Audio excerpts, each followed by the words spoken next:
Bangun, bangun, hari baru di era Victoria. Kenalin, ini Daphne, warga lokal London dari abad ke-19. Dia dan suaminya John adalah warga era Victoria biasa, meski ada rumor di abad ke-21 yang bilang banyak orang menikah muda, mereka enggak kok. Sebenarnya, saat itu sedikit sekali orang yang menikah di bawah umur 22 tahun. Bangun pagi akan jauh lebih mudah kalau hawa di rumah mereka nggak begitu dingin. Daphne dan John nggak begitu kaya, jadi mereka nggak punya sistem pemanas sentral gaya Victoria, yaitu perapian batu bara dengan jeruji besi. Tapi orang kaya yang punya pemanas itu pun nggak begitu suka menyalakannya, pemanas itu cukup mahal. Satu-satunya yang menjaga Daphne dan masyarakat era Victoria lain dari hawa dingin adalah permadani tua. Iya, kamu nggak akan suka menginjak lantai tanpa alas kaki. Selain itu, karena di dalam ruangan sama sekali nggak ada ventilasi, udara di rumah gaya Victoria cukup pengap. Jadi para dokter menganjurkan untuk membuka jendela semalaman agar semua bau tak sedap keluar. Daphne biasanya bangun sendiri, suaminya pekerja pabrik dan harus tepat waktu. Untuk itu suaminya memakai jasa knocker-upper, yaitu orang-orang yang menyusuri jalan pagi-pagi benar dan dengan sengaja mengetuk jendela. Itu alternatif yang lumayan ekonomis dibanding arloji dan jam. Tiap pagi, di kamar mandi darurat untuk menyegarkan diri, yang dibutuhkan Daphne adalah sebuah baskom, ember kotoran, sepotong kain, dan sedikit sabun. Bahan utamanya adalah seteko air panas, supaya seluruh rutinitas pagi itu nggak begitu bikin stres. Sabun era Victoria pun nggak bisa berbusa di air dingin. Tipsnya akan lebih mudah dan lebih hangat kalau anggota badan dibasuh satu persatu. Kalau soal rutinitas kecantikan, pastinya saat itu belum ada salon kuku, tapi kalaupun udah ada, kemungkinan salon ini nggak populer di kalangan wanita pekerja. Kuku pink dan kulit lembut adalah pertanda kemalasan, hal yang sama sekali nggak keren.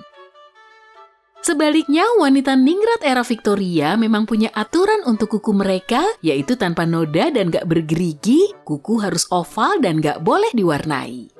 Wanita bangsawan memakai lemon untuk menjauhkan bintik-bintik dari tangan mereka, sementara wanita kelas pekerja seperti Daphne memilih lemak babi untuk melembutkan kulit mereka.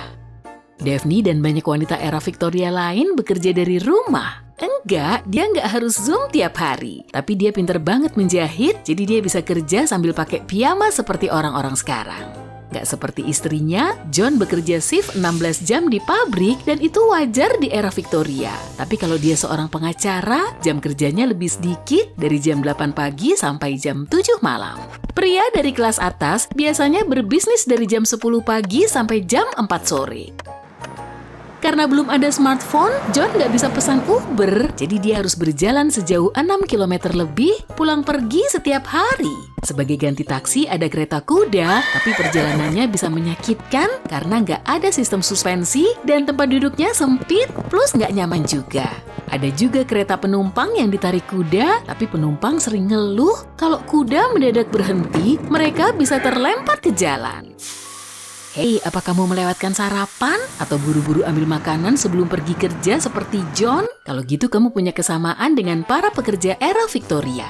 Sarapan mereka tergantung pada keterjangkauan tempat kerja. Kalau tempat kerja bisa ditempuh dengan jalan kaki, mereka bisa berbagi sarapan hangat dan enak dengan keluarga mereka. Tapi kalau enggak, makan pagi akan berlangsung cepat dan nggak begitu istimewa. Kuis singkat nih tentang sarapan khas kelas pekerja era Victoria. A. Roti panggang alpukat dengan smoothie. B. Croissant dan cappuccino. C. Roti dan minuman berbahan dasar barley berbusa. Yap, sarapan mereka roti atau kadang bubur, tergantung daerahnya di Inggris, dan minuman barley itu lebih dikenal sebagai bir yang dipercaya penuh vitamin penting untuk menghadapi hari yang melelahkan. Bonus, menu ini nggak perlu dimasak, semacam fast food gaya Victoria gitu deh. Tapi banyak juga yang lebih suka teh, kopi, dan coklat juga mulai populer. Waktu berangkat kerja, John kecipratan lumpur. Aku mau ganti baju aja. Kemeja bersih wangi bunga dari pelembut pakaian itu emang nyaman banget, pikirnya. Bercanda, Deng. Saat itu belum ada pelembut pakaian wangi bunga lah. Istrinya Daphne belum pernah denger juga soal mesin cuci ataupun pelembut. Dan gak ada yang suka mencuci pakaian waktu itu. Alasan utamanya karena prosedur ini bisa butuh waktu sampai 3 hari, yang punya uang lebih pasti bakal bayar orang lain untuk nyuci baju. Masalah nomor 1, nggak ada air panas di rumah-rumah. Masalah nomor 2, kalau orang menjerang air untuk cucian, proses memasak di rumah bakalan terhambat karena di dapur nggak ada tempat kosong. Mencuci pakaian selalu diawali dengan ngecekin lubang-lubang di pakaian untuk diperbaiki dulu sebelum dicuci. Lalu pakaian harus direndam, biasanya dilakukan setiap hari Sabtu.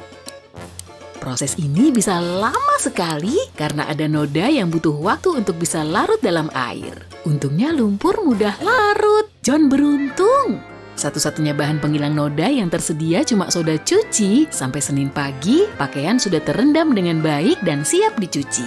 Sebagian orang memakai sabun di tempat-tempat berminyak seperti Kera, tapi sabun masih cukup mahal. Berikutnya proses pemindahan, memeras, dan menggantung seluruh cucian sampai kering. Paling enggak pakaian bisa dipakai lagi di hari Selasa. Prosedur ini berlaku untuk kain katun, tapi kalau bahan wol lebih sulit lagi. Bayangin kalau kamu punya pakaian khusus, misalnya aja korset. Oh iya, korset ketat nggak begitu populer di era Victoria. Iya, orang-orang di era itu emang mengklaim pinggang kecil bisa dicapai cuma dengan memakai korset ketat secara teratur. Tapi, para wanita memakainya bukan sebagai barang fashion. Para dokter era Victoria percaya bahwa korset bisa membantu kita mendapatkan postur sehat dan korset bisa menjaga keselarasan organ dalam. Daphne nggak suka tuh, tapi dia bisa bikinin kamu korset. Di masa Victoria, warna pakaian kadang tergantung pada pencuciannya. Masalahnya pakaian putih lebih mudah direbus dan diputihkan dibanding warna-warna terang, jadi anak-anak sering memakai pakaian putih agar kalau diperlukan, noda mudah dibersihkan.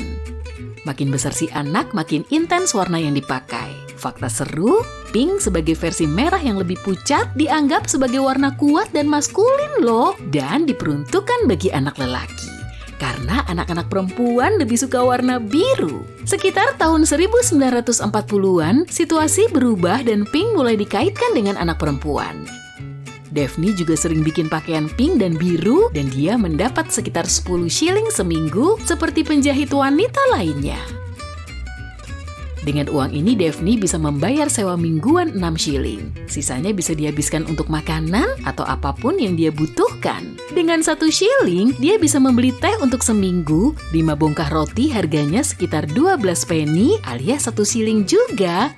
Vegetarian bisa untung nih, dengan 12 penny dia bisa mendapat 8 kilo sayuran lebih. Harga 1 sak batu bara sekitar 1 shilling juga. Ngerti kan sekarang kenapa Daphne dan John nggak punya perapian? Bisa dibilang mereka nggak mau bakar-bakar uang lah. Dengan 1 shilling, John juga bisa membeli pakaian baru kalau pakaian lamanya rusak pas dicuci setelah kecipratan lumpur. Kembali ke fasilitas rumah, toiletnya gimana? Toilet umum pertama di Inggris dibuka tahun 1851 dan bahkan ditunjukkan di pameran besar tahun itu. Toilet gaya Victoria biasanya punya pipa berbentuk huruf S, tujuannya untuk mencegah bau tak sedap karena bau tak sedap dipercaya berbahaya bagi kesehatan. Mengganggu kenyamanan hidung juga sih. Tapi sekali lagi, ini barang mewah. Flat biasa dan rumah-rumah pedesaan memakai fasilitas toilet yang kurang nyaman. Sorry, Daphne nggak nunjukin toilet macam apa yang dia punya. Di malam hari pastinya nggak ada TV juga lampu. Begitu langit menjadi gelap, sulit rasanya untuk tetap terjaga. Soalnya butuh biaya besar untuk itu dan lilin serta minyak lampu nggak murah. Daphne udah nyelesain 1 gaun lagi sore tadi, jadi nggak ada gunanya nyalain lilin. Selamat tidur!